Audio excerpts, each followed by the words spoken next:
కార్తీక మాస మహత్యం గురించి ఇప్పుడు మనం తెలుసుకుందాం.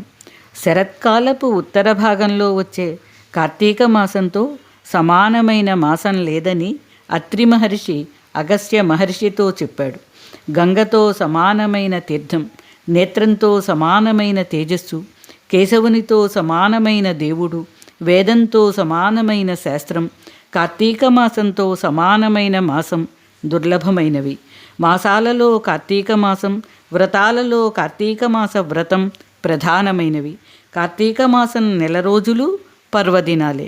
కార్తీక మాసంలో నీరు ఉండే ప్రతి తావులోనూ శ్రీహరి నివసిస్తాడు. జలస్వరూపుడైన శ్రీమన్నారాయణుడు ప్రతి జలబిందువులోనూ బిందు రూపంలో వసిస్తాడు. పాల కడలిలో పవళించే పాల కడలి రేడు ఒక్క కార్తీక మాసంలో ప్రత్యేకంగా ప్రతి జలరాశిలోనూ అధివసిస్తాడు. కార్తీక మాసానికి దామోదరుడు అధిపతి.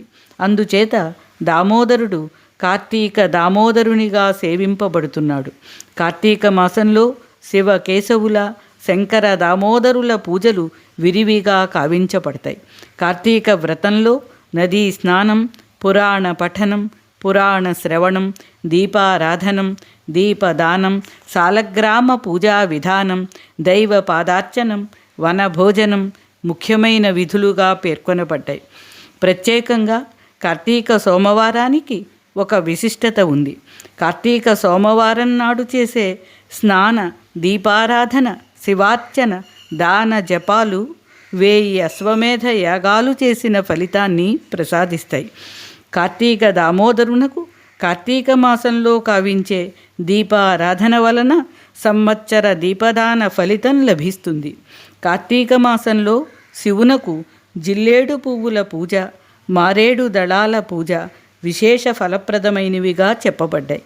పౌర్ణమి నాటి పూజలు, క్షీరాబ్ది ద్వాదశి నాటి పూజలు భక్తులకు అభీష్ట సిద్ధిని ప్రసాదిస్తాయి.